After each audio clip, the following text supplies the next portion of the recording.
Hello friends.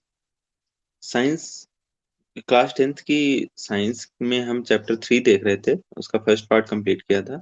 Second part में हम देखेंगे धातुएं एवं अधातुएं कैसे अब क्रिया करती हैं, मेटल्स और नॉन मेटल्स का रिएक्शन कैसे होता है।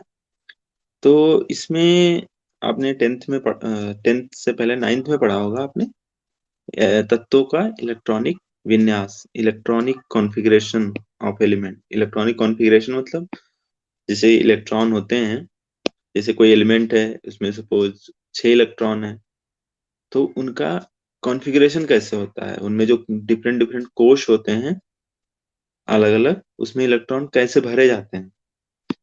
ये अगर आपने नहीं पढ़ा हो तो मैं थोड़ा सा बेसिक बता देता हूँ आपको। इसमें क्या होता है, एक नाभिक होता है, परमाणुओं के अंदर बहुत सारे नाभिक होते हैं, ठीक है। अब ये नाभिक होता है, नाभिक के सॉरी, एक एक परमाणु में एक नाभिक होता है, और इसमें नाभिक के अंदर प्रोटॉन जिसमें पॉजिटिव चार्ज होता है और न्यूट्रॉन जिसपे कोई चार्ज नहीं होता, न्यूट्रल होता है। ये प्रोटॉन और न्यूट्रॉन नाभिक में पाए जाते हैं।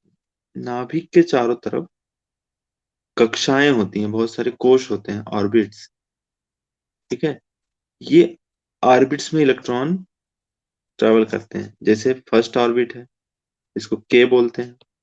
सेकंड ऑर्बिट है एल, फिर एम, ऐसे ही बहुत सारी डिफरेंट डिफरेंट कक्षाएं होती हैं। अब पहली कक्षा में मैक्सिमम अधिकतम कितने इलेक्ट्रॉन हो सकते हैं? 2। दूसरी कक्षा में अधिकतम कितने इलेक्ट्रॉन हो सकते हैं? 8, ठीक है।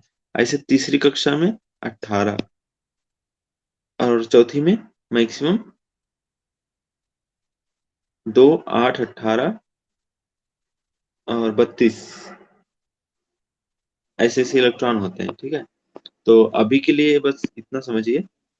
अब इलेक्ट्रॉनिक विन्यास का मतलब हमें कॉन्फ़िगरेशन बताना होता है कि कोई भी परमाणु है, कोई भी एटम है, तो उसमें कितने भी इलेक्ट्रॉन है, तो इन कक्षाओं में कैसे कैसे वितरित होंगे, उनका कॉन्फ़िगरेशन कैसे होगा, ठीक है। अब हमें मतलब 9th में ये भी पढ़ा होगा कि कोई भी परमाणु होता है, वह नोबल गैस, मतलब उत्कृष्ट गैसों का कॉन्फ़िगरेशन प्राप्त करने की कोशिश करता है। उत्कृष्ट गैसें कौन कौन सी है, जैसे आपने अभी पीरियोडिक टेबल में, वैसे हम देखेंगे दोबारा उत्कृष्ट गैसें कौन कौन सी हैं। नेक्स्ट चैप्टर है पीरियोडिक टेबल। तो यहाँ पे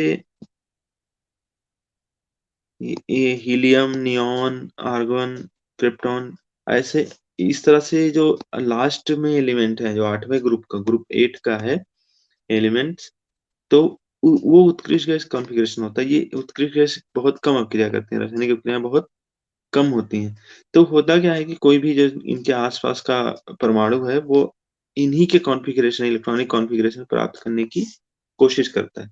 इसमें परेशान होने की जरूरत नहीं है, इसको दोबारा देखेंगे कि कैसे, मैं मतलब मेरे कहने का मतलब क्या है, कॉन्फ़िगरेशन क्या होता है, ये गैसें क्या होती हैं, ये सब अगले चैप्टर में है, डिटेल में पढ़ेंगे, ठीक है।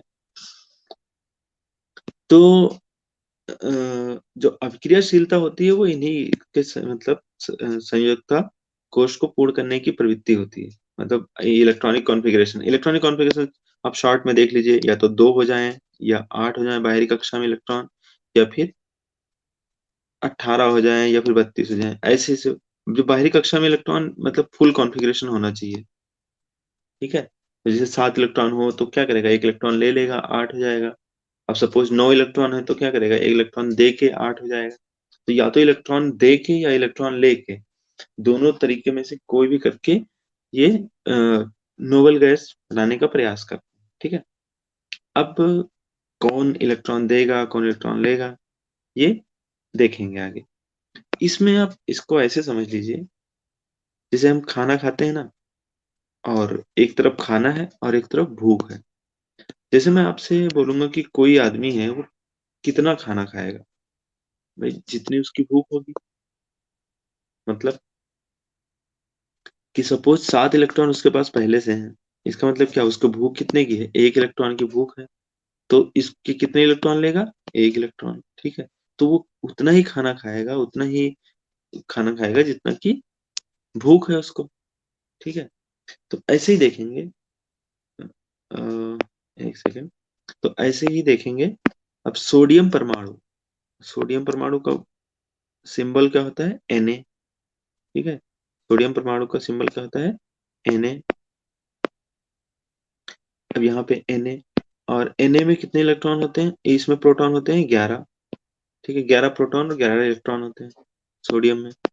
अब इसके बाह्यतम कोश में कितने इलेक्ट्रॉन होंगे, तो ये हम इसके लिखने के लिए हम इलेक्ट्रॉनिक कॉन्फ़िगरेशन लिखते हैं।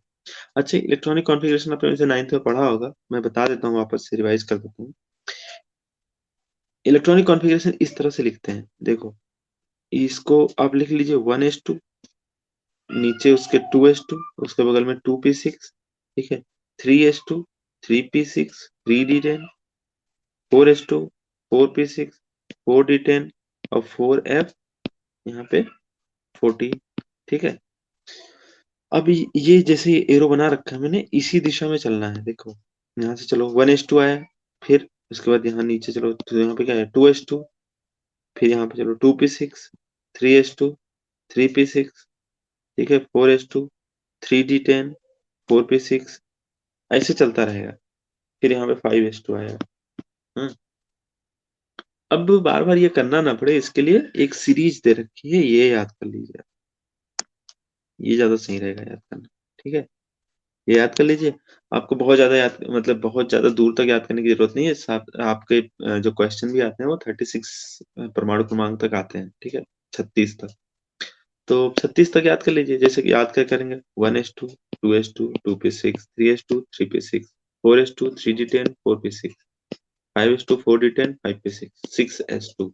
अब ये कितने इलेक्ट्रॉन हो गए, देखो, 2 और 6, 2 और 8, और फिर 8, 18, 18, तो 18, 18, 36, 8, 8, 16, ये बहुत ज्यादा हो गया, मतलब आपको इतना भी याद करने की जरूरत नहीं है। 8, 2, 10, 22, 2, 24, 10, 34, और 6, 40, अगर यहाँ तक भी याद कर ले, यहाँ तक भी याद कर ले, तो भी आपका काम हो जाएगा, क्योंकि ये बहुत ज्यादा आते नहीं है, ठीक है। 36 प्रमाण क्रमांक तक ही आते हैं। और अगर जितना मैंने दे रखा है ये मोर देन इनफ है, इससे ज्यादा कुछ करने की जरूरत नहीं है, ये इतना ही याद रखना है। अब इसमें क्या होता है, इसको इलेक्ट्रॉनिक विन्यास देखो लिखते हैं, तो आप तब तक चले जाइए जब तक ये पूरा ना हो। जैसे यहाँ देखो 1s2 आ गया, ये 2, 2, 6, इसमें देखो एस में मैक्सिमम कितने इलेक्ट्रॉन हो सकते हैं, 2। पी में मैक्सिमम कितने हो सकते हैं, 6, ठीक है। ये कोष है डिफरेंट डिफरेंट। और डी में हो सकते हैं मैक्सिमम 10, एफ में हो सकते हैं मैक्सिमम 14 इलेक्ट्रॉन, ठीक है। तो इतना होगा, ये मैक्सिमम है, इसमें इससे कम भी हो सकता है। जैसे कि देखो, मान लो हाइड्रोजन का दिखे, तो हाइड्रोजन का क्या है, 1s1, 1s2 भी नहीं होगा, क्योंकि एक ही इलेक्ट्रॉन है। और यहाँ पे देखो सोडियम का क्या है, सोडियम का है 1s2, 2s2, 2p6, कितने हो गए, 2, 2, 4, और 6, 10, और फिर 3s1, यहाँ पे एक ही इलेक्ट्रॉन बचा, तो 11 इलेक्ट्रॉन। अब देखो, यहाँ पे नंबरिंग जब करते हैं 1 और 2 को एक साथ लिखते हैं, तो 2 यहाँ पे हो गया, फिर 3 हो गया। तो देखो, बाहरी कक्षा जो है ये ऐसे डिवाइड होता है, 1 मतलब K, 2 मतलब L, ठीक है, और 3 मतलब M। तो KLM, बाहरी कक्षा कौन सी हुई, जो सबसे बाहर है, M। तो बाहरी कक्षा में कितने इलेक्ट्रॉन है, यहाँ पे देखेंगे इस सबको, तो 1 इलेक्ट्रॉन है, ठीक है। अब सोडियम क्या करता है, ये M कोश में 1 इलेक्ट्रॉन है, तो 1 इलेक्ट्रॉन को अगर देखो, यहाँ पे 2 इलेक्ट्रॉन, यहाँ पे 8 इलेक्ट्रॉन, और यहाँ पे 1 इलेक्ट्रॉन, 2, 8, 10, 1, 11। अगर ये इलेक्ट्रॉन एक त्याग दे, 1 इलेक्ट्रॉन हटा दे यहाँ से, तो फिर इसका परफेक्ट कॉन्फ़िगरेशन बनेगा नोबेल गैस का, ठीक है। तो क्या करता है सोडियम, क्या करता है, अपने एम कोश से 1 इलेक्ट्रॉन त्याग देता है, और ये एल कोश में जो बाह्यतम कोश बन जाता है, एल कोश में, और इसका अष्टक पूर्ण है। अष्टक मतलब 8 इलेक्ट्रॉन है, ठीक है। अष्टक स्थायी है, परमानेंट, पूर्ण। और इसके सोडियम के नाभिक में तो प्रोटॉन तो उतने ही होंगे, प्रोटॉन कितने हैं, 11। इलेक्ट्रॉन एक कम हो गया ना, प्रोटॉन 11 ही है। तो 11 प्रोटॉन और 10 ही इलेक्ट्रॉन है। 11 प्रोटॉन 10 इलेक्ट्रॉन, तो इसका मतलब क्या हुआ, Na प्लस बनाएगा। Na प्लस कैसे? तो अगर जो कोई भी परमाणु होता है उसमें जितने, कोई भी परमाणु ले लो, सोडियम ले लो, कैल्शियम ले लो, कोई भी परमाणु ले लो, इसमें जितने प्रोटॉन होते हैं उतने ही इलेक्ट्रॉन होते हैं। प्रोटॉन पे पॉजिटिव चार्ज होता है, इलेक्ट्रॉन पे नेगेटिव चार्ज होता है। तो सपोज 10 रुपए हैं और 10 उधार भी हो, ठीक है, तो ये क्या होगा, तुम्हारे पास 0 रुपए है, तो इसमें नेट चार्ज कितना होता है, 0। लेकिन अभी क्या है, 11 प्रोटॉन है और 10 इलेक्ट्रॉन है, तो 11 प्लस चार्ज है और 10 माइनस चार्ज है। तो इस पे 11 में -10 करोगे तो 1 प्लस चार्ज आएगा। तो सोडियम पे कितना चार्ज जाता है, +1 का। समझ में आया? ठीक है। तो आपको क्या करना है, आपको ये कॉन्फ़िगरेशन याद रखनी है, ये table 1s2 2s2 2p6 3s2 3p6 4d10 3s2 3p6 4s2 3d10 4p6। ठीक है, ये सारी चीजें याद रखें। अगर ये याद रखेंगे तो आगे के क्वेश्चन आसान रहेंगे, धीरे धीरे याद हो जाएगा। मतलब इसको आप 2-3 बार दिन में याद कीजिए, याद हो जाएगा। नेक्स्ट है क्लोरीन। क्लोरीन में क्या होता है, इसमें 17 इसका परमाणु क्रमांक है। मतलब परमाणु क्रमांक 17 का क्या मतलब है कि 17 प्रोटॉन है और 17 इलेक्ट्रॉन है, तो नेट चार्ज 0 है। परमाणु क्रमांक 17 का मतलब यही है ना। अब 17 का कॉन्फ़िगरेशन कैसे लिखेंगे, देखो 1s2 2s2 2p6 10 हो गया, 3s2 12 और 3p5 12 5 17 हो जाएगा। अब देखो कोश को डिवाइड करो इसमें, ये होता है केल, के यहाँ पे 1 है ना, यहाँ पे जितने 2 है उसको एक साथ करो तो ये एल हो जाएगा, और 3 है एक साथ करो तो एम हो जाएगा। तो यहाँ पे इलेक्ट्रॉन कितने हो गए, 5 + 2, 5 + 2 7 इलेक्ट्रॉन। बाहरी कक्षा में कितने, बाहरी कक्षा एम है, और कितने इलेक्ट्रॉन है, 5 और 2 7 इलेक्ट्रॉन बाहरी कक्षा में। ठीक है, तो अष्टक पूर्ण होने के लिए अब देखो 7 इलेक्ट्रॉन छोड़ेगा तो भी अष्टक पूरा हो जाएगा, और 1 इलेक्ट्रॉन ले भी लेगा तो भी अष्टक पूरा हो जाएगा। तो ये क्या करेगा, 1 इलेक्ट्रॉन लेना आसान है ना, 7 छोड़ने की बजाय 1 ले लो तो वो आसान है। तो 1 इलेक्ट्रॉन ये ले लेगा, 1 इलेक्ट्रॉन, तो इसका अष्टक पूरा हो जाएगा। अच्छा क्या होगा अगर इलेक्ट्रॉन एक ले ले, सपोज 1 इलेक्ट्रॉन ले लिया, तो क्या होगा, अब 18 इलेक्ट्रॉन हो चुके हैं, 18 इलेक्ट्रॉन हो चुके हैं और 17 प्रोटॉन हो चुके हैं। तो प्रोटॉन पे 17 पॉजिटिव चार्ज है, इलेक्ट्रॉन पे 18 नेगेटिव चार्ज है, तो 18 में से 17 17 कैंसिल हो जाएंगे तो 1 इलेक्ट्रॉन बचेगा, तो -1 चार्ज बचेगा। तो इसका मतलब क्या हो गया, क्लोरीन -1। ठीक है, क्लोरीन -1 का मतलब ये है कि इसमें क्लोरीन में 17 इलेक्ट्रॉन थे तो इसमें 18 इलेक्ट्रॉन हो जाएंगे, लेकिन प्रोटॉनों की संख्या 17 ही। ठीक है, तो इसका जो इलेक्ट्रॉनिक विन्यास हो जाएगा वो यहाँ पे 3p6 हो जाएगा, क्लोरीन माइनस का, क्लोरीन माइनस का कितना हो जाएगा, 3p6। तो उसके एम कोश में 8 इलेक्ट्रॉन हो जाएगा। ठीक है, अब समरी क्या है, समरी ए है कि क्लोरीन में 18 इलेक्ट्रॉन होते हैं, सोडियम में 11 के बजाय 10 ही होते हैं। ठीक है, ऐसे ही सल्फेट में -2 चार्ज है और मैग्नीशियम +2 चार्ज है। तो मैग्नीशियम +2 का मतलब 2 इलेक्ट्रॉन इसमें से निकल चुके हैं। और सल्फेट -2 का मतलब 2 इलेक्ट्रॉन इसमें आ चुके हैं। तो इस हिसाब से कॉन्फ़िगरेशन होता है। अब क्या देखते हैं कि उत्कृष्ट गैसें, उत्कृष्ट गैसें का मतलब होता है नोबेल गैसें। ठीक है, इसको हिंदी में नोबेल गैस, इंग्लिश में नोबेल गैसेस बोलते हैं, उत्कृष्ट गैसें, जैसे हीलियम, नियॉन, आर्गन। ठीक है, और आगे भी हैं बहुत सारी, ये हम पीरियोडिक टेबल में देखेंगे, अगला चैप्टर है। हीलियम में 2 इलेक्ट्रॉन है, तो इसको क्या कॉन्फ़िगरेशन क्या लिखेंगे, 1s2।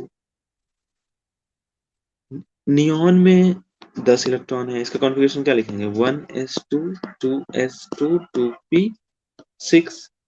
देखो अब ये, इसको डिवाइड करो, डिवाइड कैसे करोगे, तो यहाँ पे डिवाइड करो, एक इधर है और ये इधर 6, तो 6 और 2 8 इलेक्ट्रॉन इधर हो गए और 2 इलेक्ट्रॉन इधर हो गए, तो 2,8 ये देखो यहाँ पे लिखा हुआ है। ठीक है, अब आर्गन, आर्गन क्या है, आर्गन में 18 इलेक्ट्रॉन है, तो 18 इलेक्ट्रॉन को कैसे लिखोगे, 1s2 2s2 2p6 3s2 3p6, कितने हो गए, 18। अब देखो इसको डिवाइड करो ऐसे, ऐसे डिवाइड करोगे तो पहले में 2, दूसरे में 8, तीसरे में भी 8, तो 2 8 8। यहाँ पे देखो कॉन्फ़िगरेशन क्या है, 2 8 8।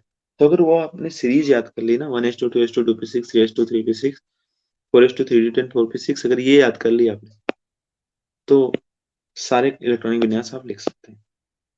ठीक है। और इसके बाद हम और भी एग्जांपल लेंगे। सोडियम का हमने देख ही लिया है। इसके बाद चलो कैल्शियम का यहाँ पे, ये आपको आपको क्या करना है, आपको होमवर्क ये है कि जितने भी इसमें दे रखे हैं, जितने भी इलेक्ट्रॉनिक विन्यास, इन सब का प्रैक्टिस करना है 1:2 2:6 वाले से। और इसमें आपको बताना है कि के में कितने इलेक्ट्रॉन होंगे, एल में कितने इलेक्ट्रॉन होंगे, एम और एन, ठीक है, कितने कितने इलेक्ट्रॉन होंगे। जैसे मैंने कैल्शियम का उदाहरण ले रखा है यहाँ पे। कैल्शियम में उदाहरण क्या है कि कैल्शियम में 20 प्रोटॉन 20 न्यूट्रॉन होते हैं, 20 प्रोटॉन 20 इलेक्ट्रॉन होते हैं, ठीक है। तो कैल्शियम 20 है, तो इसका 20 का इलेक्ट्रॉनिक विन्यास कैसे लिखेंगे, तो लिखना शुरू करेंगे, अगर लिखना अगर शुरू करें तो 20 के लिए 1:2 2:2 2p6 3:3 3p6 4:2 2 8 8 2, ठीक है। तो 2 8 8 10 और 8 18 2 20, 20 इलेक्ट्रॉन हो गए, ठीक है, 20 इलेक्ट्रॉन्स। अब सॉरी 20 इलेक्ट्रॉन्स हो गए। तो इसमें क्या होगा कि आपको इन बाकी के लिए भी प्रैक्टिस करना है। मैंने यहाँ पे क्लोरीन का बता दिया है।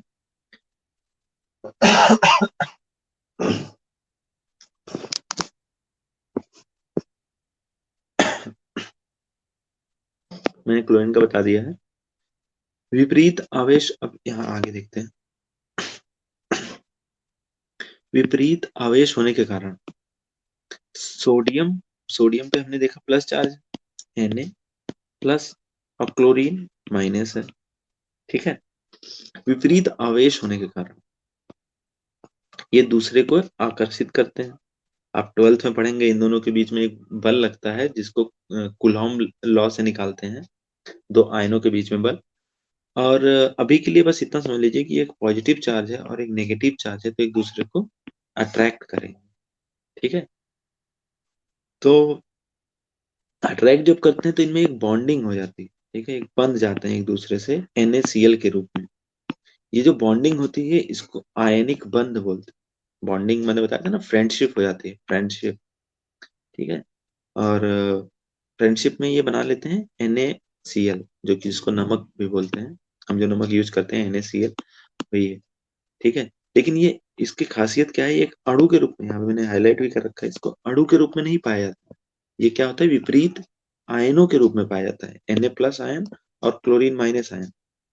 ये अलग अलग टाइप के बंध होते हैं, ठीक है। अभी नेक्स्ट चैप्टर में हम पढ़ेंगे संयोजक, सहसंयोजक बंध, कोवेलेंट बॉन्ड और आयनिक बॉन्ड, तो इसी चैप्टर में पढ़ेंगे, ठीक है। और देखो, तो इसमें क्या होता है कि Na सोडियम था, उसमें मैंने बताया था बाहरी कक्षा में 1 इलेक्ट्रॉन है, तो इसको 1 से दर्शा दिया यहाँ पे। क्लोरीन में 7 इलेक्ट्रॉन थे बाहरी कक्षा में, तो इसमें 7 से दिखा दिया। देखो, ये 2 इधर, 2 इधर, 4 2 6 1 7, और एक यहाँ पे गैप, मैंने यहाँ पे गोला बना रखा है गैप। सोडियम क्या करता है, 1 इलेक्ट्रॉन दे देता है इसको, और जैसे ही इलेक्ट्रॉन देता है तो सोडियम पे चार्ज क्या आता है, +1 का। क्लोरीन वो इलेक्ट्रॉन ले लेता है तो क्लोरीन पे चार्ज क्या आता है, माइनस का। और ये दोनों आपस में बॉन्ड बना लेते हैं, इसको आयनिक बॉन्ड बोलते हैं, ठीक है। तो यहाँ पे आयनिक बंध, आयनिक बंध बोलते हैं, आयनिक बॉन्ड। तो यहाँ पे जैसे कॉन्फ़िगरेशन बना ही रखा है, ठीक है, कोई दिक्कत की बात नहीं है। अब यहाँ पे मैंने ये लिख रखा है कि आयनिक बंध का मतलब ये होता है कि शादी नहीं होती, बस कपल की तरह रहते हैं, ठीक है, गर्लफ्रेंड बॉयफ्रेंड की तरह रहते हैं, आप इसको ऐसे समझ लीजिए। इनमें शादी नहीं होती। शादी किसमें होती है, अभी कोवेलेंट बॉन्ड में, कोवेलेंट बॉन्ड में मान लीजिए शादी होती है, तो उसमें आप, अभी मैं इसको नेक्स्ट चैप्टर में बताऊंगा कि कोवेलेंट बॉन्ड में क्या होता है, इलेक्ट्रॉन का साझा होता है एक दूसरे से, ठीक है,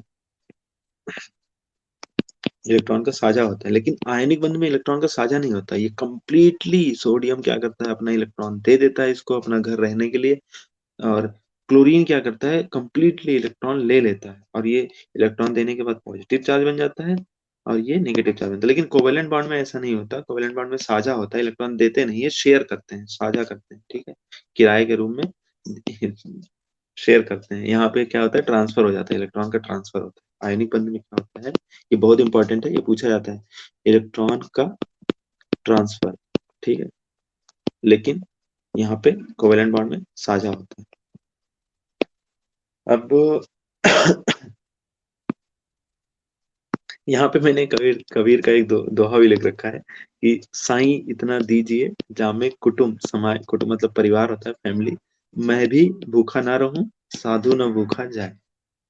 इसका इसका मतलब यहाँ पे इस सेंस में है कि सोडियम अपने आप को बोलता है कि साई इतना दीजिए जामे कुटुंब समाए, कि मेरा भला हो जाए, मेरे परिवार खुशी रहे, और मैं भी भूखा ना रहूं, और मेरे घर से भी कोई आदमी भूखा नहीं जाना चाहिए। तो ये बोलता है कि ठीक है, मेरे पास एक इलेक्ट्रॉन है, और मैं क्या करूंगा, ये इलेक्ट्रॉन आपको दे रहा हूं मैं,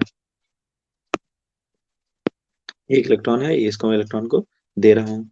क्लोरीन क्या बोलेगा कि भाई इतना तो मुझे भी दीजिए ना, साइंस जिसमें मेरा भी परिवार सुखी रहे और मैं भी भूखा ना रहूं। तो ये बोलता है कि मैं एक इलेक्ट्रॉन ले लूंगा, मैं थोड़ा सा खाना खा लूंगा, ठीक है, और ये दोनों आपस में Na+ और Cl-, ये कहते हैं कि भाई हम तो दोस्त हो गए अब, और दोस्ती बनी रहे, तो इनमें बॉन्डिंग बनी रहती है इलेक्ट्रॉन देने के बाद, ठीक है, तो ये इसको आयनिक बंध बोलते हैं। अब ऐसे ही दूसरा एग्जांपल है मैग्नीशियम क्लोराइड का। मैग्नीशियम क्लोराइड मतलब MgCl2 इसका फॉर्मूला होता है, ठीक है, और इसमें क्या होता है कि मैग्नीशियम में कितने इलेक्ट्रॉन होते हैं, मैग्नीशियम का परमाणु क्रमांक होता है 12।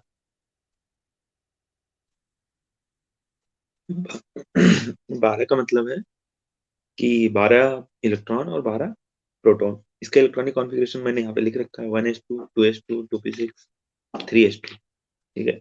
इसका मतलब 2 इलेक्ट्रॉन, 8 इलेक्ट्रॉन, और बाहरी कक्षा में कितने, 2 इलेक्ट्रॉन। तो मैग्नीशियम क्या करेगा, बोलेगा भाई मेरे पास एक्स्ट्रा खाना रखा हुआ है, 2 इलेक्ट्रॉन रखे हुए हैं एक्स्ट्रा, 2 इलेक्ट्रॉन कोई अगर किसी को जरूरत हो तो ले सकता है, उससे ये भी खुश रहेगा कि भाई इसका भी अष्टक पूरा हो गया, 8 इलेक्ट्रॉन बाहरी कक्षा में बचेंगे, 2 इलेक्ट्रॉन देने के बाद।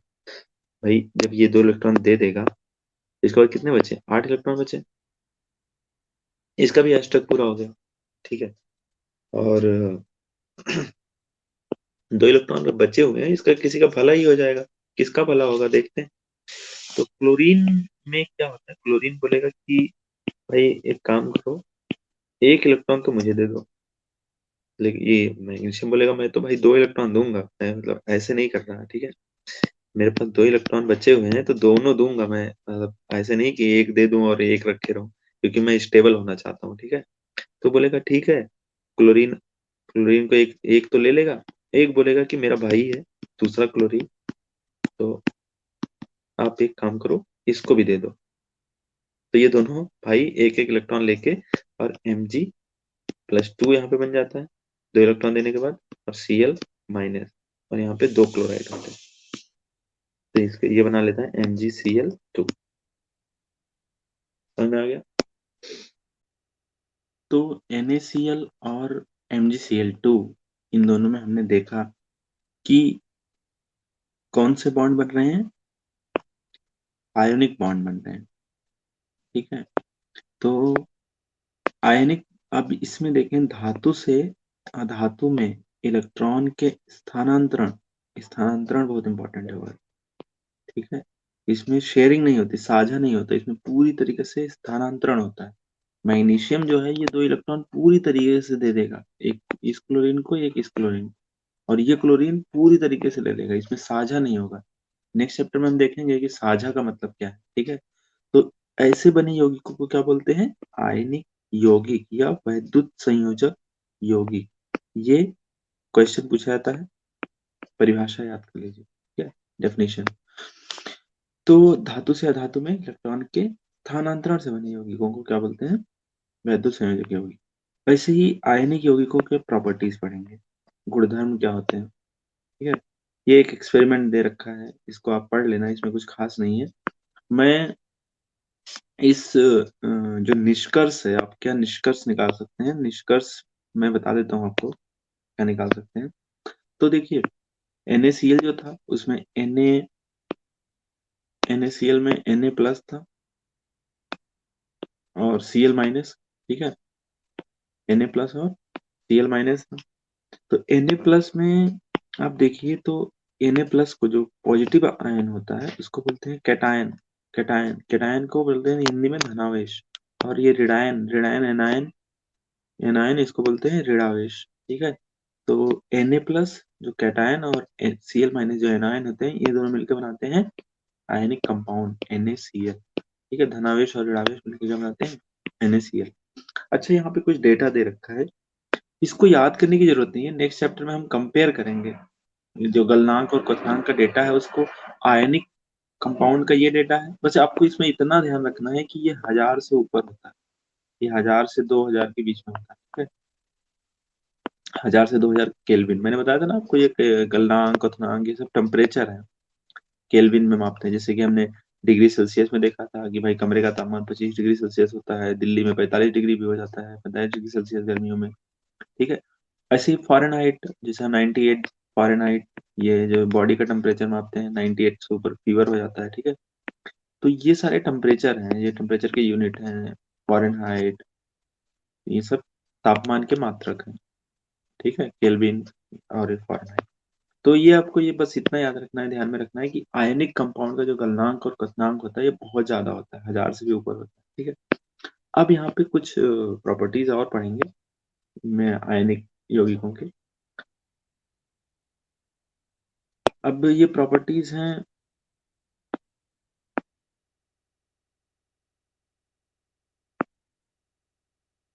सबसे पहले प्रॉपर्टीज यहाँ पे इंपॉर्टेंट क्या है, भौतिक प्रॉपर्टी, ठीक है। भौतिक प्रॉपर्टी में इसमें आप देखेंगे कि धनावेश और ऋणावेश के बीच में जो आकर्षण बल होता है वो बहुत ही स्ट्रांग होता है, बहुत ही मजबूत होता है। इसीलिए जैसे Na प्लस और Cl माइनस, धनावेश ऋणावेश के बीच में जो बल होता है, जो बंध, वो बहुत ही मजबूत बल होता है, ठीक है। आयनिक बंध होता है इसमें, बहुत ही मजबूत होता है। और इसीलिए ये जो होता है नमक का, आपने देखा होगा जो पहले आता था, अभी तो पिसा हुआ नमक आता है, पहले बहुत ही ठोस और कठोर नमक आता था, उसको फोड़ना पड़ता था खाने के लिए, ठीक है। ऐसे ऐसे इतने बड़े बड़े से टॉफी की तरह आता था, ठीक है। ये यौगिक सामान्यतः भंगुर होते हैं। अच्छा, ये मजबूत भी होते, मतलब ठोस और कठोर भी होते हैं, साथ में भंगुर होते हैं। भंगुर का मतलब होता है ब्रिटल। ब्रिटल मतलब कि टूट जाते हैं, मतलब जैसे बिस्किट होता है ना, बिस्किट क्या करो, इसको ऐसे बिस्किट है, इसको इधर से पकड़ो, इधर से पकड़ो, और इसको बीच से यहाँ पे से क्या हो जाएगा, टूट जाएगा दाब लगाते ही। तो ये भंगुर होते हैं, ये याद रखना है आपको। जो आयनिक कंपाउंड होते हैं भंगुर होते हैं, ये टूट जाते हैं, ठीक है, टुकड़ों में। अब इनका गलनांक और क्वथनांक बहुत ही ज्यादा होता है, और क्यों होता है, यहाँ पे क्वेश्चन पूछा था कि क्यों होता है ऐसा, बहुत ज्यादा होता है लेकिन क्यों होता है। ये इसीलिए होता है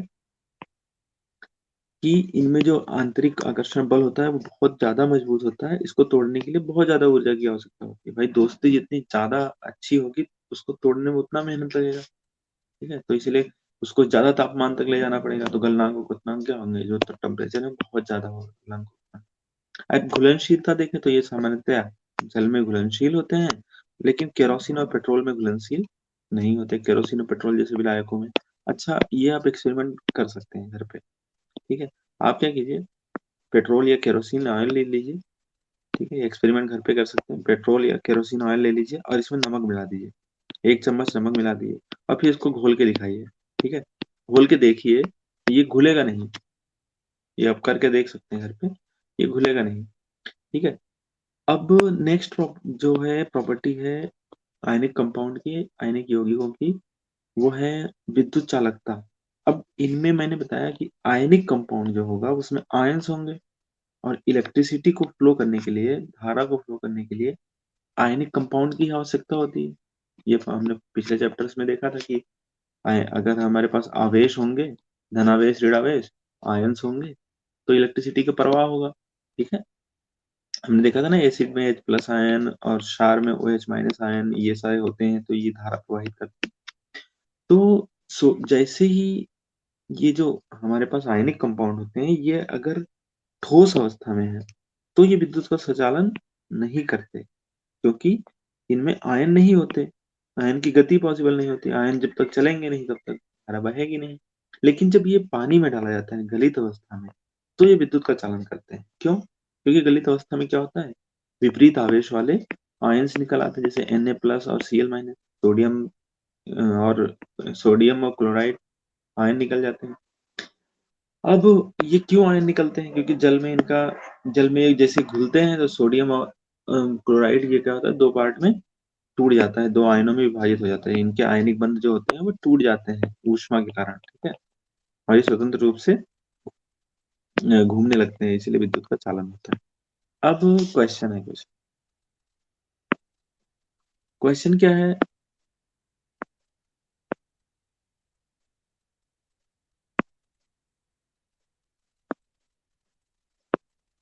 क्वेश्चन देखो, सोडियम ऑक्सीजन सोडियम और मैग्नीशियम का हमने पहले इलेक्ट्रॉनिक विन्यास देख लिया, ठीक है। ऑक्सीजन का और देख लेते हैं। ऑक्सीजन का क्या है?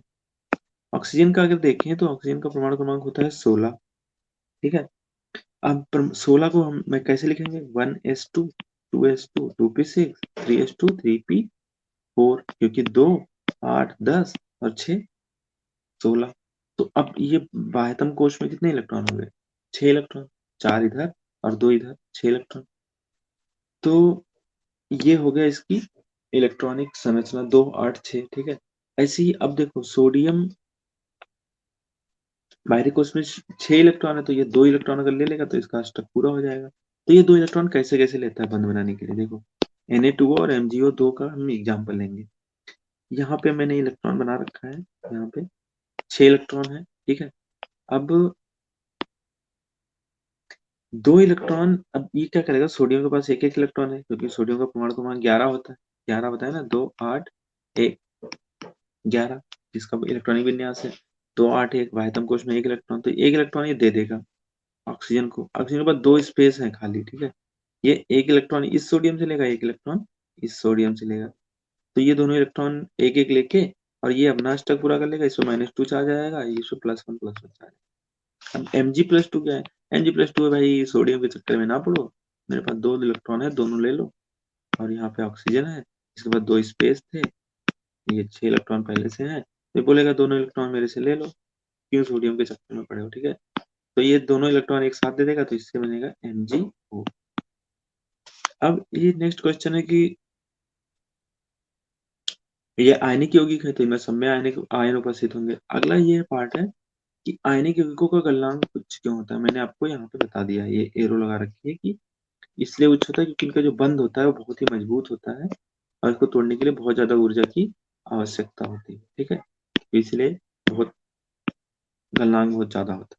अच्छा, अब ये पढ़ते हैं कि भाई ऑकरेंस ऑफ मेटल्स, धातु मिलते कहाँ से हैं, ठीक है।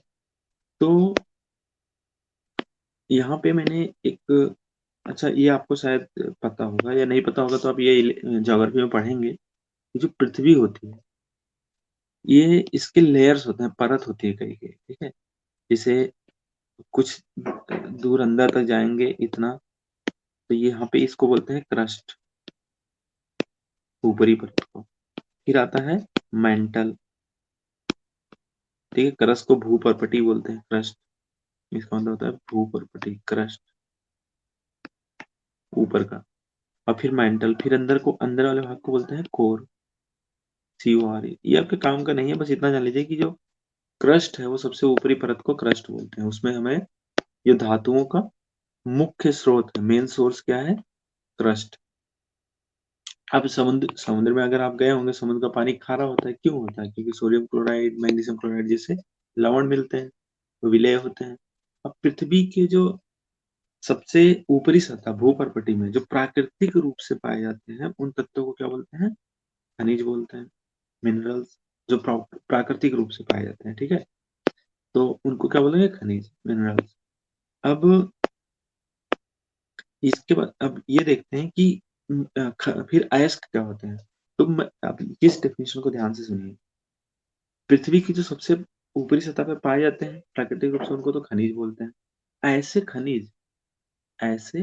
खनिज जिनसे एक पर्याप्त मात्रा में, अच्छी खासी मात्रा में हम धातु निकाल सकते हैं, धातु निकालना लाभकारी हो, फिजिबल हो, ठीक है, तो फिर हम उसको अयस्क बोलेंगे। उदाहरण क्या है, जैसे मान लो, आपको एक उदाहरण देता हूँ। मान लो आपने कभी देखा है कि ये चीनी और पानी घोल के, चीनी और पानी घोल दीजिए, शरबत बन जाएगा। शरबत के बाद अगर आप इससे वापस से चीनी निकालना चाहें तो वापस से चीनी निकाल सकते हैं। तो गर्म कर दीजिए, पानी सारा निकल जाएगा और चीनी बच जाएगा, ठीक है। अब मान लीजिए कि आपको पास 1 लीटर पानी है और 1 किलो चीनी है, घुला हुआ है। तो आप 1 किलो चीनी निकालेंगे, इसको आप 20 रुपए की गैस लगाएंगे, ठीक है। 20 रुपए की गैस लगा के आप 40 रुपए की 1 किलो चीनी निकालेंगे, तो भी 20 रुपए का फायदा होगा। आप बोलेंगे निकाल सकते हैं, ठीक है।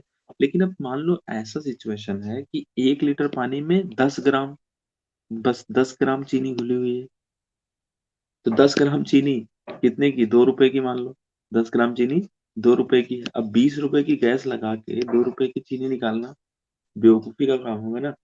तो इसको अयस्क, अगर हम अयस्क की तुलना में देखें तो देखो, खनिज दोनों है, मतलब वैसे इसको खनिज नहीं बोलते, मैं उदाहरण के तौर पे ही बता रहा हूँ कि दोनों ही में चीनी घुली हुई है, ठीक है। एक में 1 किलो घुली हुई है,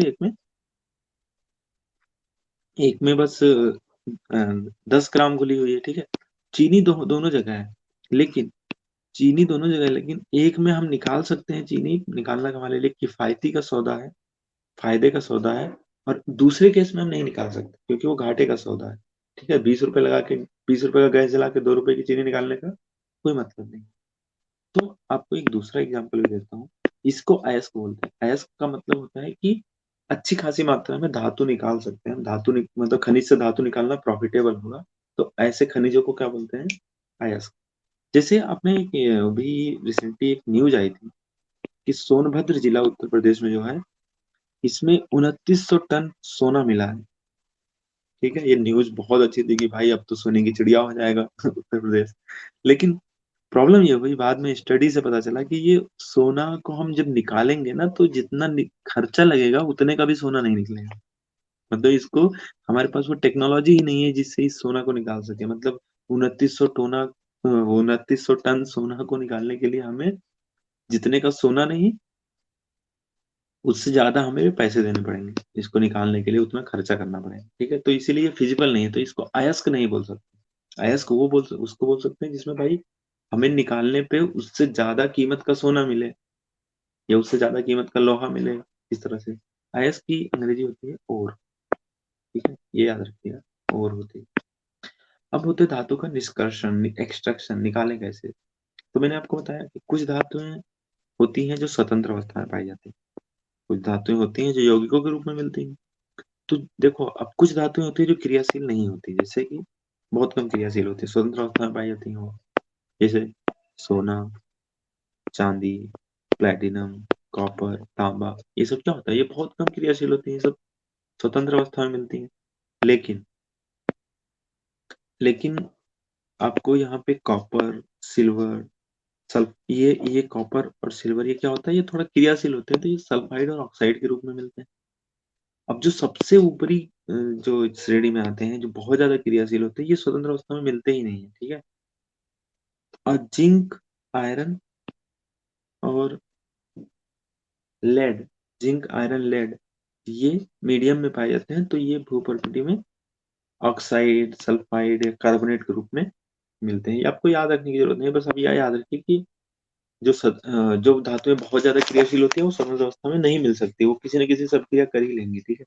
और जो कम क्रियाशील होती है वो स्वतंत्र अवस्था में मिलती है, वो किसी सक्रिया नहीं करती। अब कई धातुओं के अयस्क ऑक्साइड होते हैं। क्यों भाई ऑक्साइड ही क्यों होते हैं, क्योंकि ऑक्सीजन जो होता है वो बहुत ज्यादा क्रियाशील होता है, ठीक है। ऑक्सीजन की अभिक्रियाशीलता बहुत ज्यादा होती है, और पृथ्वी पर यह पर्याप्त मात्रा में मिलता भी है, जैसे आपने पता होगा। 78% मिलता है नाइट्रोजन, 21% ऑक्सीजन और 0.03% कार्बन डाइऑक्साइड। तो ये 21% ऑक्सीजन है, मतलब वो इन्वायरमेंट में, तो ऑक्सीजन की क्रियाशीलता भी ज्यादा है, तो क्या होगा, सारे जो अधिकतम धातुओं के अयस्क क्या होंगे, ऑक्साइड होंगे, ठीक है।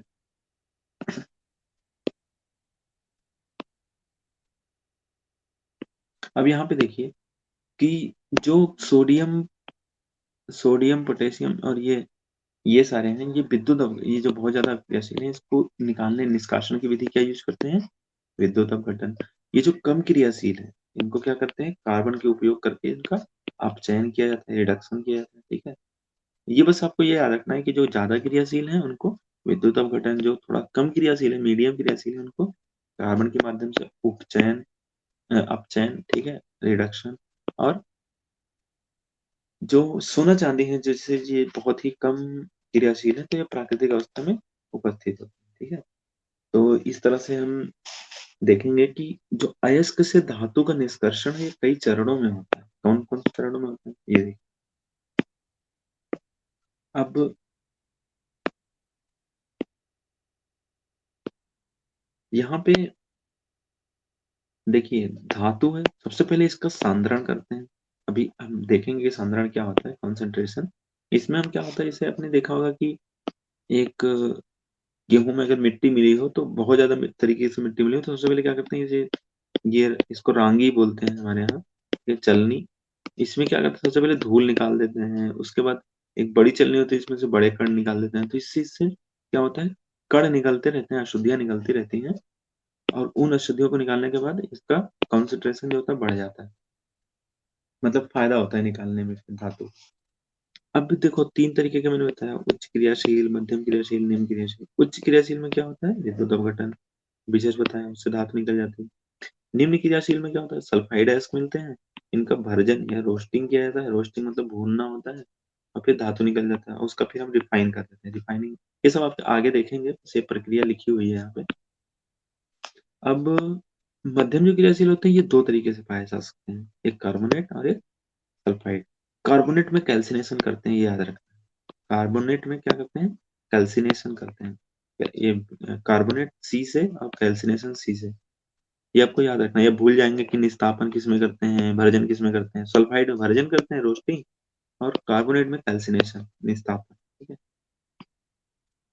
अब ये धातु का ऑक्साइड बन जाता है, और धातु के ऑक्साइड से हमें धातु निकालना इजी होता है, तो हम उससे धातु निकाल लेते हैं। ठीक है, अभी ये पूरा देखेंगे आप चयन करके कैसे निकाल देते हैं। इसके बाद साथ लास्ट में हमारा जो स्टेप होता है, प्योरिफिकेशन का।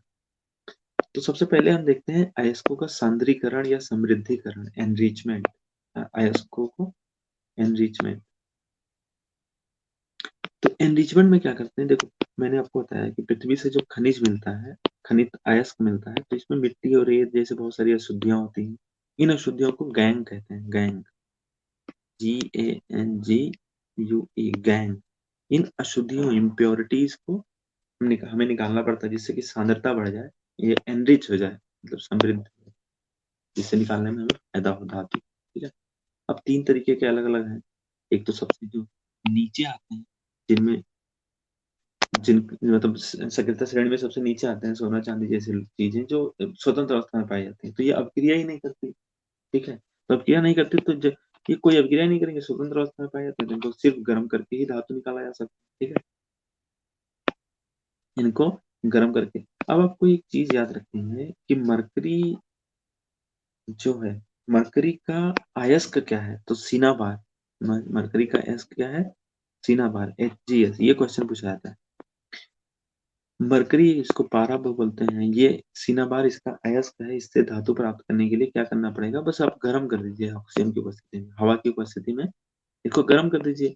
ये मरकरी मर्क्यूरी का ऑक्साइड बन जाएगा। मर्क्यूरी का ऑक्साइड को फिर से गर्म कर दीजिए, तो ये अपचयित होके मरकरी बना देगा। अपचयित का मतलब मैंने आपको पिछले क्लास में बताया था कि ऑक्सीजन से दोस्ती टूटना को अपचयित बोलते हैं, दोस्ती होना को बोलते हैं ऑक्सीकरण, ऑक्सीकृत। ठीक है, ऐसे ही देखो, ये तो हो गया मरकरी का, मैंने बता दिया आपको। ऐसे ही कॉपर का भी होता है। कॉपर का क्या होता है, Cu2s। इसका अयस्क होता है Cu2s। इसको भी गर्म करके, तो मरकरी और कॉपर जो होते हैं, इनके अयस्क को सिर्फ गर्म कर दें तो हमें धातु प्राप्त हो जाती है। ठीक है, ये तो क्या कि निम्न क्रियाशील हो गया। अब मध्यम क्रियाशील वाले में क्या होगा, तो जो मध्यम क्रियाशील वाले हैं,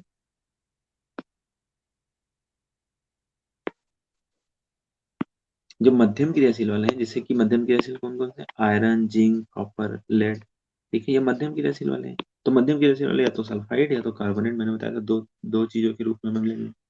अब कार्बोनेट वाले जो अयस्क होते हैं, सबसे पहले हम करते क्या है, जो कार्बोनेट और जो भी कार्बोनेट और सल्फाइड दोनों होते हैं, दोनों को सबसे पहले ऑक्साइड में बदल देते हैं, क्योंकि ऑक्साइड से हमें इजी होता है निकालना, धातु निकालना आसान होता है ऑक्साइड से। तो देखो भर्जन, यहाँ पे भर्जन और निस्तापन दो अलग अलग विधि दे रखी है। सल्फाइड अयस्क में भर्जन करते हैं, रोस्टिंग। सल्फाइड अयस्क जो होता है जैसे जिंक सल्फाइड, सल्फाइड अयस्क क्या है, इसको रोस्टिंग करते हैं ऑक्सीजन की उपस्थिति में। तो रोस्टिंग करते हैं तो जिंक ऑक्साइड यहाँ पे बनता है और सल्फर डाइऑक्साइड गैस निकल जाता है। अब कार्बोनेट को निस्तापन करते हैं। निस्तापन और रोस्टिंग में थोड़ा सा फर्क है, थोड़ा फर्क ये है कि एक को वायु की उपस्थिति में करते हैं, एक को वायु की अनुपस्थिति में करते हैं। ठीक है, सीमित वायु होती है।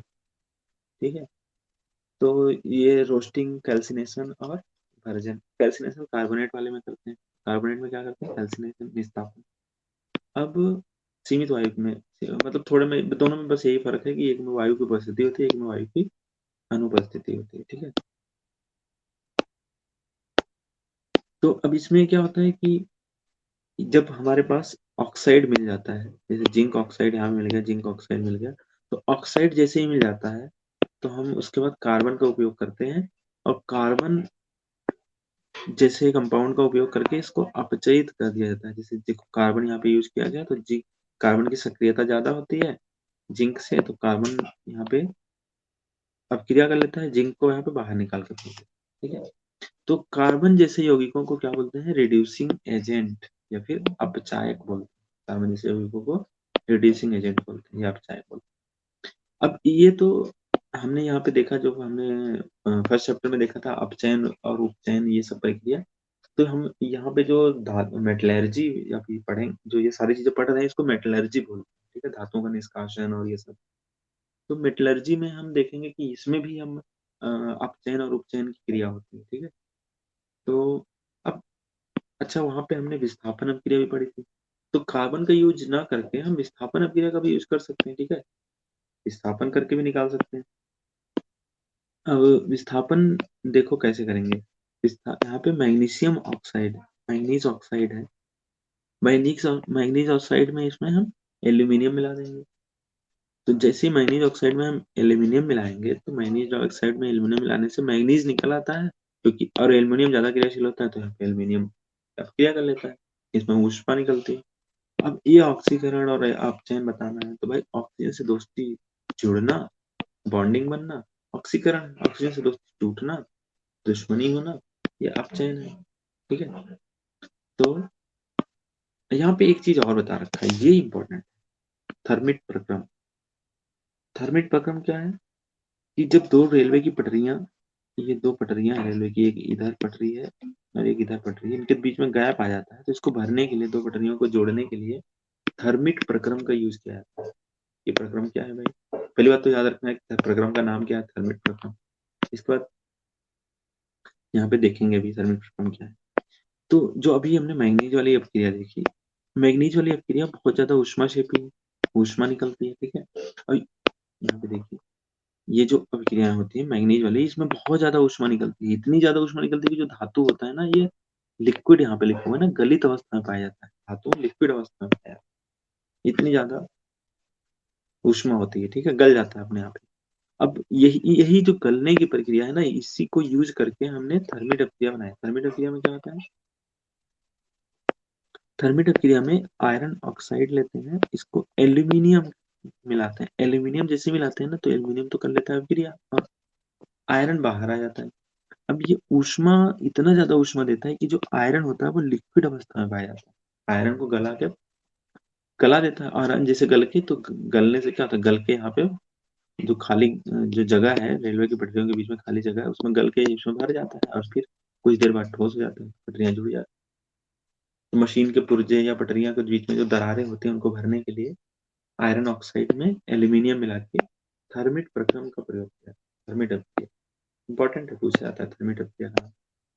ठीक है, अब आते हैं, अब हमने दो चीजें देख ली, अब आते हैं कि सबसे जो ऊपर, जो सबसे क्रियाशील होते हैं, उनके लिए क्या करते हैं। हमने देखा अभी सबसे जो क्रियाशील होते हैं उनको विद्युत अपघटनी अपचयन उनका करते हैं, विद्युत अपघटन करते हैं, ठीक है, विद्युत अपघटन, क्योंकि इनकी जो बंधुता बॉन्डिंग जो होती है कार्बन बॉन्डिंग जो ऑक्सीजन के साथ बॉन्डिंग होती है बहुत ज्यादा अच्छी अच्छी बॉन्डिंग होती है, ठीक है, क्योंकि अब बहुत अक्रियाशील होते हैं। मैंने बताया कि ऑक्सीजन खुद एक अक्रियाशील धातु है, अधातु है, और मेटल्स जैसे सोडियम, कैल्शियम, सोडियम, पोटेशियम, ये सारे जो मेटल्स होते हैं ये खुद ही बहुत ज्यादा क्रियाशील है। क्रियाशील एक ये भी है, क्रियाशील एक ये भी है, तो ये ऑक्सीजन से बहुत अच्छी बॉन्डिंग कर लेते हैं, ठीक है। तो इनका विद्युत अपघटन करना पड़ता है। विद्युत अपघटन से क्या होता है, अब देखो विद्युत अपघटन में कैथोड और एनोड होते हैं। तो कैथोड पे तो मेटल आ जाता है, कैथोड पे यहाँ पे लिखा हुआ है, कैथोड पे क्या होता है, मेटल, और एनोड पे क्लोरीन गैस निकलती है। अब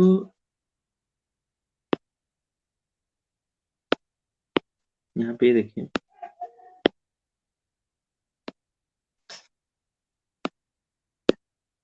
एनोड पे जो होता है, एनोड पे क्या होता है, क्लोरीन मुक्त होती है। तो अब ये क्वेश्चन पूछा था, एनोड पे क्या होता है, क्लोरीन गैस मुक्त होती है। और कैथोड पे क्या होता है, जो धातुएं होती हैं वो निक्षेपित हो जाती है, ठीक है। कैथोड पे क्या होता है, देखो यहाँ पे कैथोड पर क्या होगा, एक electron sodium plus ion NaCl था, NaCl में Na प्लस था, क्लोरीन माइनस था। Na प्लस क्या करेगा, एक इलेक्ट्रॉन लेके सोडियम बना लेगा, और क्लोरीन क्या करेगा, क्लोरीन दो इलेक्ट्रॉन देके यहाँ पे क्लोरीन आयन बना लेगा, क्लोरीन गैस बना लेगा, ठीक है। ऐसे ही एल्यूमिनियम भी करता है, एल्यूमिनियम का भी विद्युत अपघटन करते हैं। तो अगर आपसे पूछा जा सकता है कौन कौन से का विद्युत अपघटन करते हैं, तो आपके पास सोडियम है, मैग्नीशियम है, कैल्शियम और एल्यूमिनियम, ठीक है, इन सबका विद्युत अपघटन करते हैं। अगला है परिष्करण। परिष्करण मतलब होता है रिफाइन करना। अब जैसे तुम्हारे पास धातु आ गई, ठीक है, अब क्या करोगे, धातु में भी कुछ कुछ इम्प्योरिटीज होती हैं जो अपद्रव्य होते हैं, उसको क्या करते हैं, रिफाइन करते हैं, जो पूरी तरीके से शुद्ध धातु करने के लिए। तो रिफाइनिंग के लिए सबसे अच्छी चीज, जो सबसे प्रचलित चीज है, वो यूज किया जाता है विद्युत अपघटनी परिष्करण। विद्युत अपघटनी परिष्करण ये सबसे ज्यादा यूज में होता है रिफाइनिंग के लिए। अगर आपसे पूछा है रिफाइनिंग के लिए क्या यूज करते हैं परिष्करण के लिए, तो विद्युत अपघटन यूज करते हैं। अब इसमें से बहुत सारे क्वेश्चन आते हैं विद्युत अपघटन पे, ठीक है। विद्युत अपघटन में देखो कौन कौन से का किया जाता है, carbon, zinc, tin, silver, gold, ये सब का किया जाता है। इसमें क्या होता है कि धातुओं को लगाते कहाँ है, देखो, अगर एनोड, एनोड मतलब यहाँ पे मैंने बताया था आपको, पॉजिटिव आयन बैटरी का पॉजिटिव टर्मिनल, कैथोड मतलब नेगेटिव टर्मिनल ऑफ बैटरी। जो एनोड होता है ये अशुद्ध धातु का बना होता है। अब हमें अशुद्ध को शुद्ध करना है, तो ये बहुत बहुत ज्यादा ये मोटा होता है, ठीक है, और ये पतला सा इसमें शुद्ध धातु का कैथोड बना लेते हैं, बहुत पतला होता है। अब इसका जो विलयन सॉल्यूशन होता है वो भी उसी धातु का एक लवण ले लेते हैं, जैसे कॉपर धातु का, यहाँ का अगर कॉपर का करना है, जैसे यहाँ पे तांबे का करना है ना, तांबा मतलब कॉपर का विद्युत अपघटन करना है, तो कॉपर सल्फेट ले लिए विलयन, अम्लीय विलयन। और इसमें क्या होता है कि जो इसमें एनोड जो ये मोटा है, यहाँ से कॉपर जो होता है निकल के यहाँ पे कैथोड पे जाके चिपक जाता है, और जो अशुद्धियां होती हैं वो यहाँ पे बैठ जाती हैं, अशुद्धियां। इसको एनोड मड बोलते हैं, एनोड पंख, कीचड़। पंख जानते हैं ना, पंकज मतलब होता है कमल, कमल जो कीचड़ में खिलता है, पंख मतलब होता है कीचड़, ठीक है। तो ये अपद्रव्य को क्या बोलते हैं, एनोड मड, एनोड मड, कीचड़। पूछा जाता है कि कैथोड पे होता है मड या एनोड पे होता है, तो एनोड मड नाम ही याद कर लीजिए, तो एनोड पे ही होता है, ठीक है। तो अशुद्ध तांबा को एनोड बनाते हैं, शुद्ध को क्या बनाते हैं, कैथोड। और विद्युत अपघटन से कैथोड पे सारा धातु चिपक जाता है, और यहाँ पे अशुद्धियां जो होती हैं वो एनोड मड के रूप में नीचे बैठ जाती है। तो इसी तरीके से हम इसको इलेक्ट्रोलाइटिक रिफाइनिंग बोलते हैं, इलेक्ट्रोलाइटिक रिफाइनिंग। इसमें इम्प्योरिटीज को अलग किया जाता है, एनोड मड, यहाँ पे कीचड़ जो होता है वो अविलेय अशुद्धि होती है, बाहर निकले, ठीक है। अब जो विलेय अशुद्धियां होती है, देखो दो तरीके की अशुद्धियां होती है, जो विलेय अशुद्धियां होती हैं वो विलयन में मिल जाती हैं, और अविलेय अशुद्धियां होती हैं वो निक्षेपित हो जाती हैं, ठीक है, एनोड पंख के रूप में। जो शुद्ध धातु जो कॉपर बनती है वो कहाँ चली जाती है, कैथोड पे चिपक जाती है, तो कैथोड जब हो जाता है वो बहुत मोटा हो जाता है बाद में, इसको निकाल लेते हैं, शुद्ध हो जाता है।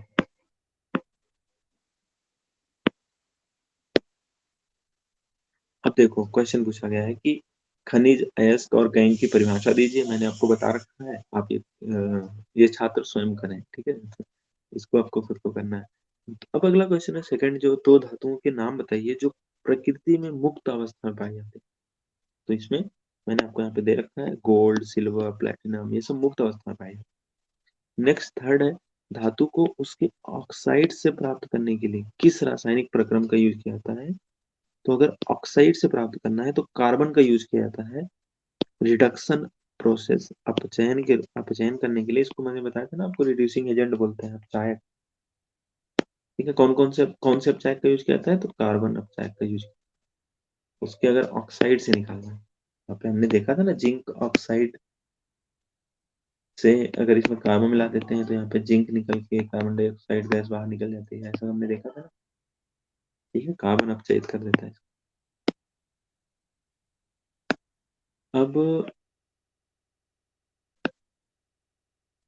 अब यहाँ पे देखेंगे संक्षारण, कोरोजन। ये हमने चैप्टर 1 में भी देखा था। चैप्टर 1 में हम तीन चीजें देखी थी चैप्टर 1 में। एक तो होता है कि हम सिल्वर अगर खुली हवा में रख दें तो सिल्वर खुली हवा में ये काला हो जाता है। क्यों काला हो जाता है, Ag2S बनता है, सिल्वर सल्फाइड। सिल्वर सल्फाइड से इससे, जैसे मैंने बताया था, मम्मी का पायल जो है, वो देखिए नया जो खरीदेंगे तो चमचमाता हुआ चांदी का पायल पायल है, और इसमें क्या होगा, धब्बे पड़ जाते हैं कुछ दिनों बाद, काले काले चांदी में। तो ये सिल्वर के साथ रिएक्शन, सिल्वर का सल्फाइड के साथ, सल्फर के साथ रिएक्शन करके सिल्वर सल्फाइड जो बनता है, इससे ब्लैक कलर का धब्बा पड़ जाता है। सेकंड हमने देखा था कि कॉपर जो होता है वो कार्बन डाइऑक्साइड, जो हवा में कार्बन डाइऑक्साइड, इससे अपक्रिया करके इसकी जो चमकदार सतह है भूरे रंग की, वो खत्म हो जाती है और हरे रंग की परत चढ़ जाती है। ये क्यों होता है, basic copper sulphate, copper carbonate, basic copper carbonate के बनने से होता है। कॉपर होगा और ये कार्बन डाइऑक्साइड से क्रिया करके बेसिक कार्बन कार्बोनेट बना लेगा, बेसिक कॉपर कार्बोनेट। थर्ड जो चीज हमने देखी थी कि जो लोहे को अगर बहुत देर तक आर्द्र नम हवा में रख दे तो रस्टिंग हो जाती है, उस पर जंग लग जाता है। ठीक है, ये तीन चीजें हमने चैप्टर 1 में ही पढ़ी थी। अब इसमें जो अभी चैप्टर में पढ़ने वाले हैं, इसमें क्या करते हैं हम, इसमें हम करने वाले हैं एक एक्सपेरिमेंट। ठीक है, एक्सपेरिमेंट, देखो एक क्रियाकलाप जो करना है, ये मैं आपको समझा देता हूँ। पहले इसका हम वो देख लें, एम क्या है, इसका मकसद क्या है। मकसद ये है हमें पता करना कि जंग लगने के लिए पानी और हवा दोनों को आवश्यकता होती है, किसी एक से भी जंग लग सकती है। ये हमारा मकसद है। हमने तीन ये ट्यूब लिए, इसमें पहले में क्या किया हमने, पानी में आधा डुबो दिया और हवा में इसको छोड़ दिया, तो इधर इधर से हवा भी मिल रही है और नीचे से पानी भी मिल रहा है। तो ये हो गया पहला। तो इस केस में क्या होता है, जंग लग जाती है, लोहे की कील में जंग लग जाती है। दूसरा हमने क्या किया कि पानी में डुबो दिया, पानी के ऊपर तेल डाल दिया, तेल की परत, जिससे कि ये पानी में हवा मिल ना पाए, तो इसमें जंग नहीं लगती। तीसरे में हमने क्या किया कि ये निर्जल कैल्शियम क्लोराइड शुष्क ले लिया। कैल्शियम क्लोराइड जो CaCl2 है, ये क्या करता है, जितना भी बचा कुचा पानी है इसको सोख लेता है, पानी को सोख लेता है। तो यहाँ पे शुष्क हवा है, पानी है ही नहीं, तो इसमें भी जंग नहीं लगती है। तो इससे निष्कर्ष ये निकला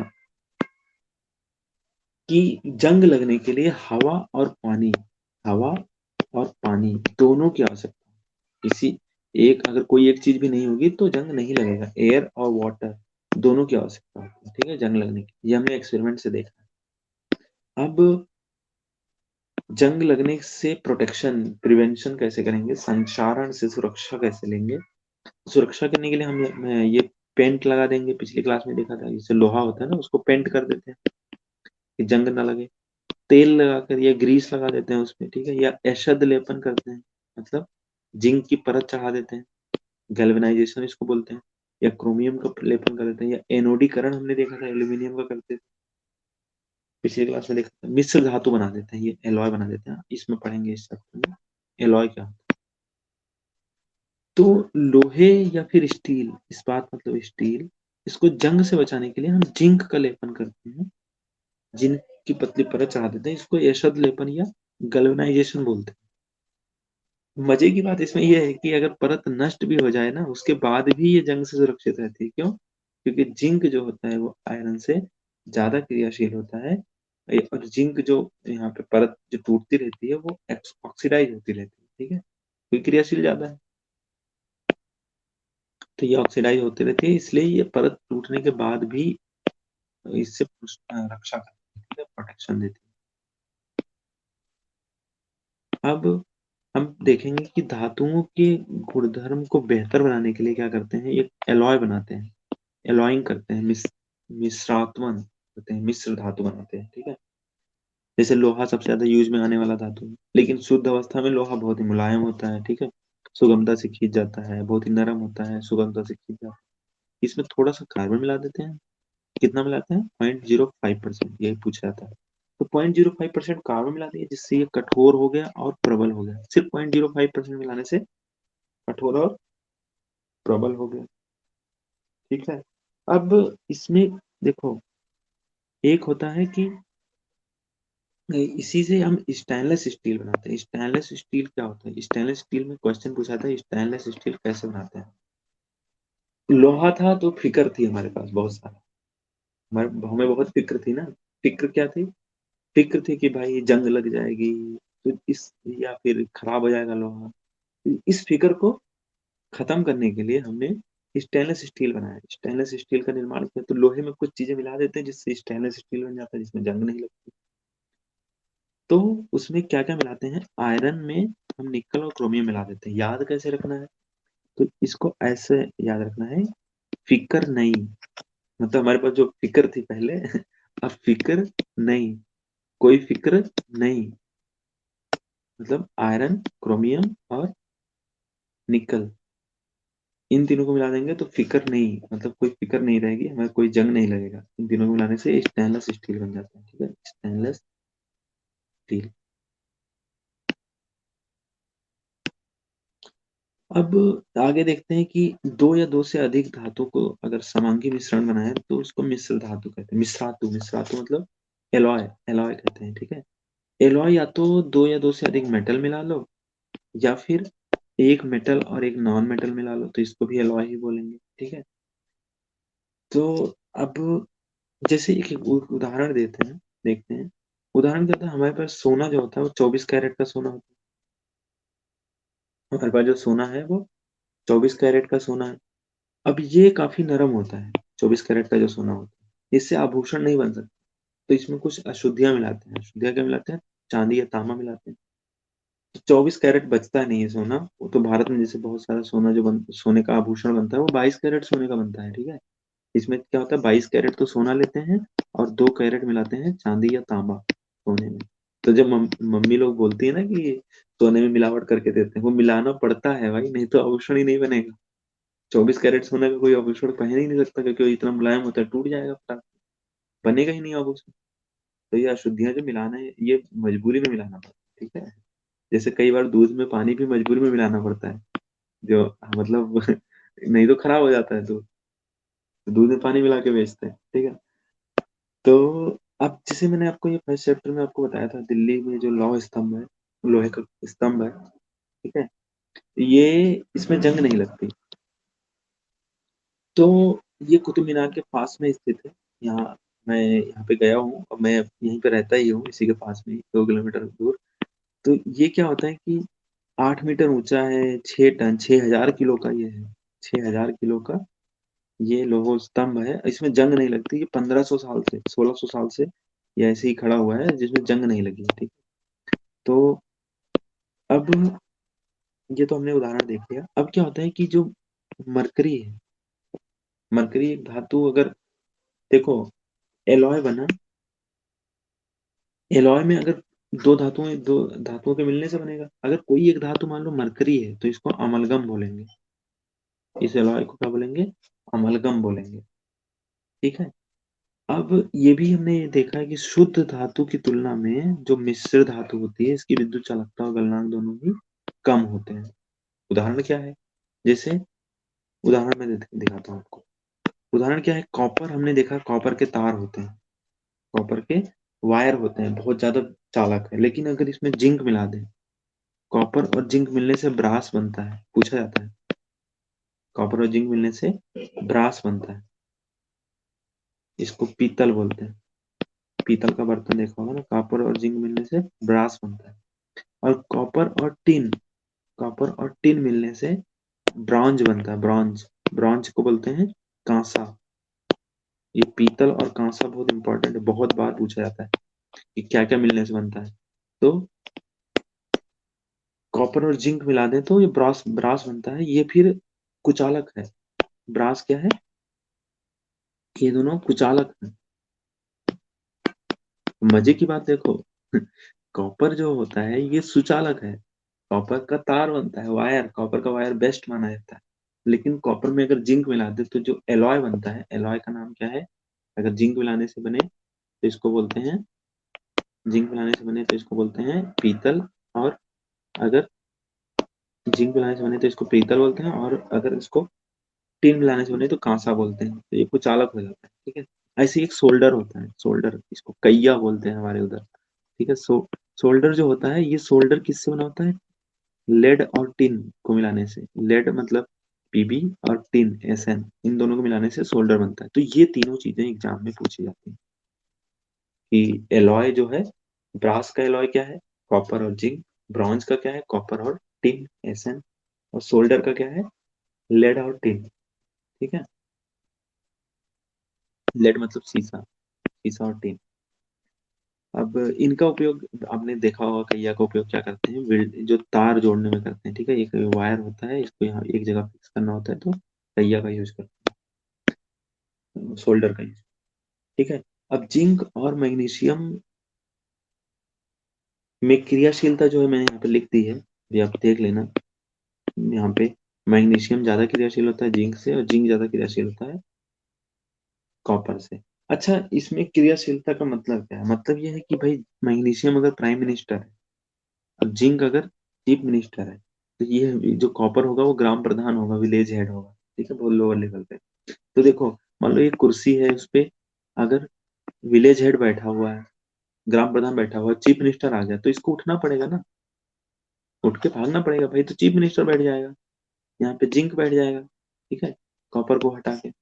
लेकिन अगर प्राइम मिनिस्टर आ गया तो भाई चीफ मिनिस्टर को भी उठना पड़ेगा, ठीक है, कोशिश पे, तो ये प्राइम मिनिस्टर मैग्नीशियम बैठ जाएगा। तो जहां मैग्नीशियम आया वहां पे जिंक और कॉपर दोनों को हटा देगा, और जहां पे जिंक आया तो वहां पे कॉपर को हटा सकता है, और कॉपर आया तो किसी को नहीं हटा सकता, वो सिर्फ तो खुद अपनी करेगा, ठीक है। तो ये सारे एग्जांपल्स के तौर पे मैंने आपको बता रखा है। अगला क्या है कि कौन सी धातुएं आसानी से संक्षारित नहीं होती? कौन सी धातुएं? तो नोबल मेटल्स जो होते हैं, वो नोबल मेटल्स जिसको बोलते हैं, जैसे गोल्ड, प्लेटिनम, ये आसानी से संक्षारित नहीं होते। गोल्ड में जंग इतना ज्यादा जंग लगता नहीं है, मतलब गोल्ड में जंग जैसी कोई चीज लगती नहीं है, ठीक है। मिश्र धातु क्या होते हैं, ये मैंने आपको समझा रखा है। मिश्र धातु क्या होते हैं, ये आपने खुद करना है। मिश्र धातुएं एवं अधातुओं में वर्गीकृत किया जा सकता है तत्वों। यह अच्छा, हम पूरे चैप्टर यहाँ पे खत्म होता है, हम देखते हैं कि क्या क्या हमने सीखा। सबसे पहले कि कोई भी तत्व है, इसको धातु और अधातु दो भागों में बांट सकते हैं। धातुओं की कुछ प्रॉपर्टीज होती हैं, जैसे तन्यता, आघातवर्धता, चमकीलेपन, और ऊष्मा के विद्युत, ऊष्मा तथा विद्युत के सुचालक। मरकरी होता है जो लिक्विड अवस्था में पाया जाता है। इसको छोड़ के सारी धातुएं जो होती हैं वो ठोस अवस्था में पाई जाती है, कमरे के ताप पर, ठीक है। धातुओं में विद्युत धनात्मक तत्व होते हैं, अधातुओं में विद्युत ऋणात्मक तत्व होते हैं। धातुएं क्या होती हैं? क्षारकीय ऑक्साइड बनाती हैं, इसीलिए इसको, धातुओं को क्षारकीय ऑक्साइड बनाती है। अब एल्यूमिनियम ऑक्साइड और जिंक ऑक्साइड को छोड़, एल्यूमिनियम ऑक्साइड और जिंक ऑक्साइड क्या होता है? क्षारकीय और अम्लीय दोनों प्रवृत्ति रखते हैं, इसीलिए एल्यूमिनियम और जिंक के जो ऑक्साइड होते हैं, ये क्या होते हैं? क्षारीय और अम्लीय दोनों प्रवृत्ति रखते हैं, इसलिए इसको उभयधर्मी ऑक्साइड बोलते हैं, ठीक है। सक्रियता श्रेणी हमने देखा कि जो क्रियाशीलता है उनके क्रम में हम अगर ऑर्गेनाइज करते हैं, जैसे सोडियम, कैल्शियम, पोटेशियम, इनको, और यहाँ पे सोना चांदी, AuAg, तो अगर ऐसे इसको ऑर्गेनाइज करें तो इस श्रेणी को क्या बोलते हैं? सक्रियता श्रेणी बोलते हैं। हाइड्रोजन से ऊपर जो उपस्थित धातुएं हैं सक्रियता श्रेणी में, मतलब हाइड्रोजन हाइड्रोजन से ज्यादा क्रियाशील वाले हैं, तो वो अम्ल में हाइड्रोजन होता है, तनु अम्ल में। तो अब हाइड्रोजन से ज्यादा क्रियाशीलता है, तो मान लो जिंक है, तो HCl में डालें तो जिंक हाइड्रोजन से ज्यादा क्रियाशील है, तो ये क्या करेगा? हाइड्रोजन को विस्थापित कर देगा, तो H2 गैस निकल आएगी। और जिंक ZnCl2 बना लेगा। ठीक है, तो ये विस्थापन में हमने देखा कि विस्थापन कौन कर सकता है, जिसकी औकात ज्यादा हो। प्राइम मिनिस्टर आ जाएगा तो चीफ मिनिस्टर को विस्थापित कर देगा, और चीफ मिनिस्टर अगर आ जाएगा तो ग्राम प्रधान जो विलेज हेड होता है उसको विस्थापित। ठीक है? स्वतंत्र अवस्था में कुछ धातुएं पाई जाती हैं, कुछ अपने यौगिकों के रूप में पाई जाती हैं। इनका निष्कर्षण और परिष्करण हमने देखा, रिफाइनिंग और एक्सट्रैक्शन हमने, इन पूरे प्रोसेस को बोलते हैं मेटलर्जी या धातुकर्म। ठीक है, मेटलर्जी या धातुकर्म बोलते हैं। दो या दो से अधिक समांगी मिश्रण हो धातुओं का तो उसको एलॉय बोलते हैं। हमने देखा एलॉय कॉपर और जिंक का, कॉपर और टिन का, ये आपको याद रखना है, और लेड और टिन का। इसको बोलते हैं ब्रॉस, इसको बोलते हैं ब्रांच, इसको बोलते हैं सोल्डर। ये तीनों याद रखते हैं मिश्र धातु। ठीक है, संक्षारण हमने देखा क्या होता है, ठीक है, कोरोजन। और हमने फिर देखा कि ग्रेफाइट के अलावा जो सभी अधातुएं हैं ये ऊष्मा विद्युत की कुचालक होती हैं। ग्रेफाइट में, ग्रेफाइट सुचालक होती है। ठीक है, अधातुएं जो होती हैं विद्युत ऋणात्मक होती हैं। अधातुएं ऑक्साइड बनाती हैं जो अम्लीय या उदासीन होते हैं, जबकि हमने देखा धातु के ऑक्साइड क्षारीय होते हैं। ठीक है, अधातु के अम्लीय होते हैं। अधातुएं जो होती हैं वो तनु अम्ल के साथ अभिक्रिया विस्थापन नहीं करती। ठीक है, अधातुएं विस्थापन नहीं करती, ये हाइड्रोजन के साथ अभिक्रिया करके हाइड्राइड बनाती हैं। तो यहाँ पे चैप्टर खत्म होता है। यहाँ पे एक्सरसाइज एक्स्ट्रा क्लास में किस दिन सारी एक्सरसाइज करेंगे, तब तक ये आप क्वेश्चन अब अटेम्प्ट कर सकते हैं। चैप्टर 3 का क्वेश्चन आप खुद देख सकते हैं, इसको सॉल्व कर सकते हैं।